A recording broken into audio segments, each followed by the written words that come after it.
नमस्कार साथियों, आप हैं मेरे साथ सिलेक्शन इंडिया के ऑफिशियल यूट्यूब चैनल पर, जहां हम आपका बहुत बहुत स्वागत करते हैं, अभिनंदन करते हैं।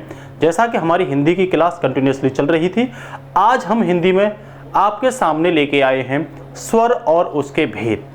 हम आपको यहाँ मेन टॉपिक जो पढ़ा रहे हैं वो वर्णमाला पढ़ा रहे हैं। और वर्णमाला से पहले हमने, अगर आपने हमारी क्लास नहीं की तो आप वहाँ जाकर विजिट कर सकते हो। हमने संधियों को क्लियर करवाया है और एक संधि रह गई जिसे हम व्यंजन संधि कहते हैं। और व्यंजन संधि को क्लियर कराने के लिए ही हम आपको पढ़ा रहे हैं दोस्तों वर्णमाला, क्योंकि जब तक आपको वर्णों के बारे में जानकारी नहीं होगी, स्वर व्यंजन के बारे में डिटेल में जानकारी नहीं होगी, तो आप व्यंजन संधि को अच्छे से क्लियर नहीं कर सकते। अदरवाइज तो वो रटना हो जाता है, जिसमें सिंपल सी बात है, वर्णमाला होती है जो वर्ड होते हैं उनका समूह। वर्ड मीन्स जो लिखित अक्षर होते हैं उनको हम वर्ड बोलते हैं। अभी पढ़ेंगे डिटेल में। तो आज हम आपको पढ़ाने वाले हैं स्वर। स्वर हमारा मेन टॉपिक रहेगा। और स्वर में अगर हम बात करें तो देखो, हिंदी वर्णमाला में जब हम बात करते हैं तो ये स्वर होते हैं आ, ए ई, उ, ऋ, ए ओ। ये इनकी संख्या जो होती है वो 11 होती है। कितनी होती है? 11 होती है। वहीं अगर मैं इनमें 2 स्वर और जोड़ दूँ, बड़ी ऋ और रा, तब ये 13 हो जाते हैं। कितने हो जाते हैं? 13 हो जाते हैं। तो आपसे पूछे कि 13 स्वर किस भाषा में होते हैं, किस वर्णमाला में होते हैं, तो संस्कृत की वर्णमाला में 13 स्वर होते हैं। जैसे ऋतु आप लिखती हो तो यहाँ पे ये ऋ, तो आप कहोगे ये ऋ में क्या अंतर आ गया? देखो, एक तो होता है ये छोटा ऋ, और इस छोटे ऋ में जब आप एक ऋ और छोटा जोड़ देते हैं तो देखो ये बड़ा वाला ऋ निकल के आ जाता है। ये आप देख रहे हो ना, देखो ये ऋ निकल के आ जाता है। तो जैसे ऋतु है, ऋचा है, इनमें इसका प्रयोग किया जाता है। और ल को कृपा, कृष्ण, तृण या तृष्णा, इनमें ल का प्रयोग किया जाता है। तो आपने क्या सीखा? आपने ये सीखा कि हिंदी में 11 स्वर होते हैं, जिनमें 2 और ऐड करने पर ये संस्कृत के स्वर हो जाते हैं। अंग्रेजी में 3 स्वर होते हैं। आज हम इससे ज़्यादा भी आपको स्वर पढ़ाने वाले हैं। अंत तक हमारी क्लास को देखिए। कई भाषाओं में आज हम बताएंगे स्वर कितने होते हैं। तो उससे पहले हम जान लेते हैं कि स्वर के भेद कितने होते हैं। तो स्वर के 3 भेद होते हैं दोस्तों। कितने भेद होते हैं? 3 भेद होते हैं, ठीक है ना। तो उन भेदों को जानने से पहले सबसे पहले मैं आपको ये बता देता हूँ वर्ड क्या होता है। वर्ड वो होता है जिसके टुकड़े नहीं किए जा सकते। जैसे आप का, ये लिखित में वर्ड है, क्या आप इसे इस तरीके से लिख सकते हो? नहीं लिख सकते। तो इसके टुकड़े नहीं किए जा सकते, ये लिखित में होता है। और भाषा की सबसे छोटी इकाई जो होती है वो वर्ड होती है।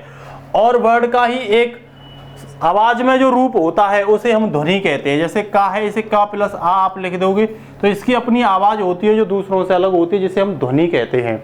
वहीं अक्षर की बात करें तो जिसे कम नहीं कर सकते आप, जिसे नष्ट नहीं कर सकते, ये मौखिक बोला जाता है, जिसे अक्षर कहते हैं। वर्णों के समूह को हम वर्णमाला कहते हैं। अब हम बात करते हैं स्वरों के भेद की, जिस पर हम निरंतर चल रहे थे। तो हमने ये बताई थी आपको जो स्वर हैं उनके 3 भेद होते हैं। एक तो ह्रस्व स्वर, एक दीर्घ स्वर और एक लुप्त स्वर। इन्हें डिटेल में जानेंगे। उससे पहले हम आपको ये बता देते हैं अन्य भाषा में जो स्वर की वर्णमाला जो होती है उसमें कितने स्वर होते हैं। जैसे संस्कृत जो होती है, सबसे पहले कौन सी भाषा थी? वैदिक समय में संस्कृत भाषा थी, ध्यान रखना। जिसके कितने स्वर होते थे? 13 स्वर होते थे, 13। और ये किस समय यूज की जाती थी? तो दोस्तों ये वैदिक काल में यूज की जाती थी। कब यूज की जाती थी? ये वैदिक काल में यूज की जाती थी, ठीक है। वहीं उसके बाद 200-250 साल बाद टूट करके एक भाषा बनी पाली, जिसमें कितने स्वर होते थे? 9। और ये मागधी भाषा भी होती थी, ध्यान रखना। और ये बौद्ध धर्म के समय प्रचार प्रसार में बहुत बड़े पैमाने पर यूज की जाने वाली एक भाषा थी। फिर उसे टूट करके बनी प्राकृत भाषा। तो प्राकृत भाषा में 10 स्वर होते हैं। और जैन धर्म में इसका बड़े पैमाने पर प्रचार प्रसार के रूप में प्रयोग किया गया था। वहीं अपभ्रंश भाषा, जिसके 11 स्वर होते हैं, इसे मठ और संप्रदायों में बड़े पैमाने पर यूज किया गया था। शैव संप्रदाय, वैष्णव संप्रदाय, ठीक है ना। और मठों में प्रचार प्रसार के लिए और समन्वय के लिए इसका बड़े पैमाने पर प्रयोग किया गया था। इसे टूटने के बाद बनी अवहट्ट। इसके भी 11 स्वर होते हैं। आधुनिक जो बाबा हैं, बाबा आसाराम, राम रहीम बाबा, इन्होंने अपने यहाँ नाच गाने, डांस और भजनों में क्या किया? इस भाषा का यूज किया। वर्तमान में जो भाषा बोली जाती है वो हिंदी बोली जाती है। और हिंदी वर्णमाला के ही दोस्तों आप जानते ही हो 11 स्वर होते हैं। ये वर्तमान जनमानस के द्वारा प्रयोग की जाती है। हम और आपके द्वारा ये प्रयोग की जाती है। आने वाले समय में ये माना जाता है कि हिंदी और इंग्लिश को मिला करके हिंग्लिश भाषा आने वाली है। कौन सी आने वाली है? हिंग्लिश भाषा। ये अभी संक्रमण के फेज में है, चेंजिंग फेज में। उम्मीद लगाई जा रही है कि आने वाले समय में ये फिर से चेंज होगी। तो हिंदी का विकास के बारे में हम लगभग 1000 ईस्वी से इसके बारे में हमें जानकारी मिलती है। तो देखो हमने बताया था आपको स्वर जो होते हैं मात्रा और उच्चारण के आधार पर ये 3 प्रकार के होते हैं, जो अलग अलग तरीके से हम इसे आपको पढ़ाएंगे। एक होते हैं ह्रस्व स्वर, जो इनकी संख्या 4 होती है। कौन कौन से होते हैं अभी बात करेंगे। एक होता है दीर्घ स्वर, इनकी संख्या 7 होती है। कौन कौन से होते हैं इनके बारे में भी हम आपसे बात करेंगे। एक होते हैं लुप्त स्वर, इनकी संख्या 1 होती है। कौन से होते हैं ये, तो आप देखिए। देखो जो ह्रस्व स्वर नाम है ये संस्कृत भाषा का है। किसका है, संस्कृत भाषा का। ये एक मात्रिक होता है। क्या होता है ये दोस्तों, एक मात्रिक होता है। इसे लघु स्वर भी कहते हैं हिंदी में। हिंदी में ह्रस्व स्वर को ही क्या बोलते हैं, लघु स्वर कहते हैं। और लघु स्वर मूल स्वर होते हैं। क्या होते हैं ये दोस्तों, मूल स्वर होते हैं। कौन मूल स्वर मीन्स शुरुआती स्वर, ठीक है ना। जैसे आ, ई, उ और ऋ, इनकी संख्या कितनी होती है, 4 होती है। याद रखना, ये क्वेश्चन में आपसे पूछ लिया गया है एग्जाम में। ये एग्जाम में कई बार आ गया है। ह्रस्व स्वरों की संख्या कितनी होती है और कौन कौन से ह्रस्व स्वर होते हैं, तो ये आपको पता होनी चाहिए। वहीं हम दीर्घ स्वर की बात करें तो ये द्विमात्रिक होते हैं और इनकी संख्या जो होती है वो 7 होती है। इन्हें हम संधि स्वर भी कहते हैं, इन्हें हम विपुल स्वर भी कहते हैं और इन्हें हम दोस्तों संयुक्त मीन्स ये एक से अधिक से मिलकर बने होते हैं, इसीलिए संयुक्त स्वर कहते हैं और बड़े स्वर कहते हैं इनको। जैसे आप देख रहे होंगे ये 7 होती है, आ बड़ा आ, बड़ी ई, बड़ा ऊ, छोटी ए, बड़ी ए, छोटा ओ, बड़ा ऊ। ये कितने हुए, 7। जिनमें 3 जो होते हैं वो सजातीय स्वर होते हैं। अभी डिस्कशन करेंगे सजातीय स्वर क्या होते हैं। आ, ई, बड़ी ई और बड़ा ऊ सजातीय स्वर होते हैं। छोटी ए, बड़ी ए, छोटा ओ और बड़ा ऊ ये विजातीय या विषम जातीय स्वर होते हैं। डिस्कशन करेंगे अभी हम। उसके बाद ये एक होता है तीसरा लुप्त स्वर। ये त्रिमात्रिक होता है, इसे विशाल स्वर भी कहते हो आप। इसे संस्कृत में प्रयोग किया जाता है बड़े पैमाने पर और रीतकाल के कवियों ने अपने यहाँ रचना लिखने में और उपन्यास लिखने में और गाथाएं लिखने में इनका बड़े पैमाने पर प्रयोग किया था इसका। और जैसे आप देखो ओम, ये जो ओम है ये है लुप्त स्वर। ओम, इसे ओम भी लिख सकते हो या ओ एम भी लिख सकते हो, ध्यान रखना इस चीज को। तो स्वर मात्रा मतलब मात्रा में जो समय लगता है उसके आधार पर, कम समय लगता है इसमें, इसके आधार पर इनको ह्रस्व स्वर, दीर्घ स्वर, इसमें दीर्घ में ज्यादा समय लगता है, ठीक है ना। और लुप्त स्वर में पता ही नहीं चलती, ओम कहते नहीं कहते। तो ये आप जान ही गए होंगे, ठीक है ना। उसके बाद देखिए हमने अभी सजातीय स्वर और विजातीय स्वर पर चर्चा की थी। तो ये क्या होते हैं सजातीय स्वर और विजातीय स्वर। तो देखो ये बड़ा आ है तो इसमें आ और आ इसका यूज एक जैसे का हो रहा है, इसीलिए ये सजातीय स्वर है। इसमें ई और ई से मिलकर बना है बड़ी ई, ये सजातीय स्वर है। और ऊ से मिलकर बना है बड़ा ऊ, ये भी सजातीय स्वर है। अगर देखो ऐसा लिखा हो तो ऊ और बड़ा ऊ, तो ये भी सजातीय था। छोटी ई और बड़ी ई मिलकर के बनाते तो ये भी सजातीय स्वर था। लेकिन ये इनकी संख्या 3 होती है, ध्यान रखना। सजातीय स्वरों की संख्या कितनी होती है, 3 होती है। वहीं अगर मैं विजातीय स्वर की बात करूं तो ये विजातीय स्वर ए, बड़ी ए, छोटा ओ और बड़ा ऊ।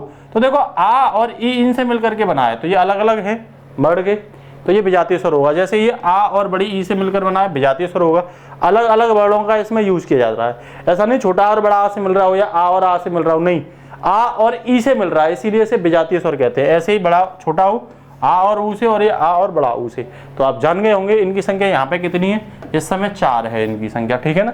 आगे चलते हैं। अब ओठ या ओष्ठ की आकृति के आधार पर कितने भेद होते हैं, तो दोस्तों 2 होते हैं। मात्रा और उच्चारण में लगने वाले समय के आधार पर 3 होते हैं, ह्रस्व स्वर, दीर्घ स्वर और लुप्त स्वर। हमने बता दिया आपको सजातीय और विजातीय स्वर के बारे में बता दिया। अब हम आपको बताने वाले हैं जो हम बोलते हैं। तो ओठ की आकृति के आधार पर जो स्वरों में भेद होते हैं वो कितने होते हैं, 2 होते हैं। एक तो साथियों होता है वृत्ताकार। हिंदी को आपको बेहद आसान बना दूंगा, बशर्ते आप इसका रिवीजन करते रहिए।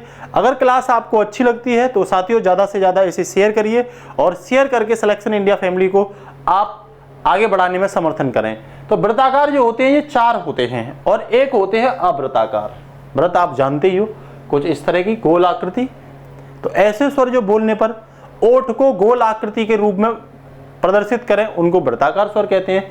जैसे छोटा ऊ, बड़ा ऊ, छोटा ओ और बड़ा ऊ। तो देखो छोटा ऊ तो ये ओठ की आकृति को गोल, बड़ा ओ तो ये भी तो जिसमें बोलने पर गोल आकृति होती है ओठ की, उसे हम दोस्तों वृत्ताकार स्वर कहते हैं।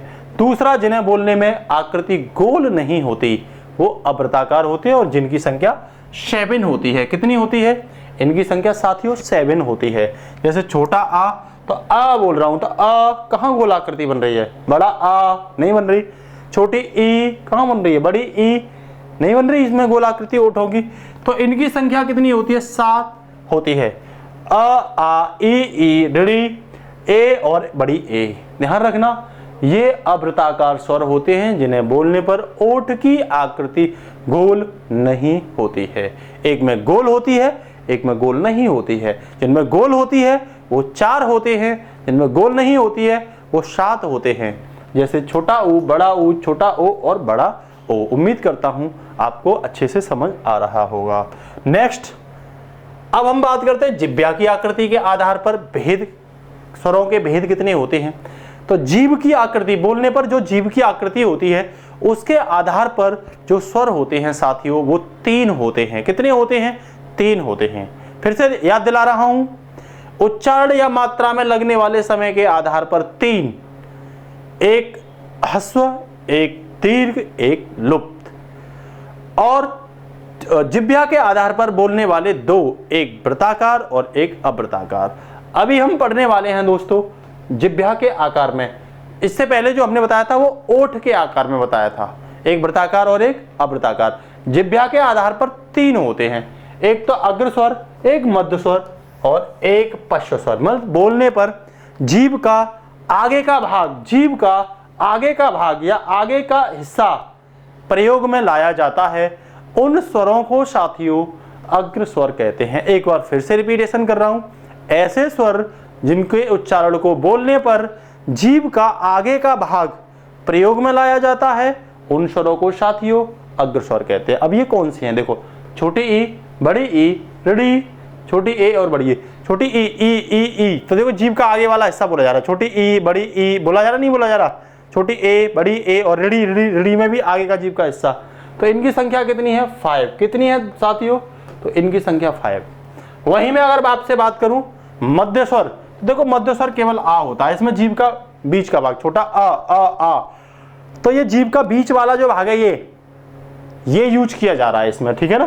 तो आप ये भी याद रखना। उसके बाद पश्च स्वर, पश्च स्वर ये एक ही होता है, इसकी संख्या कितनी होती है? 1। और पश्च स्वर में जीभ का पीछे का पार्ट यूज किया जाता है।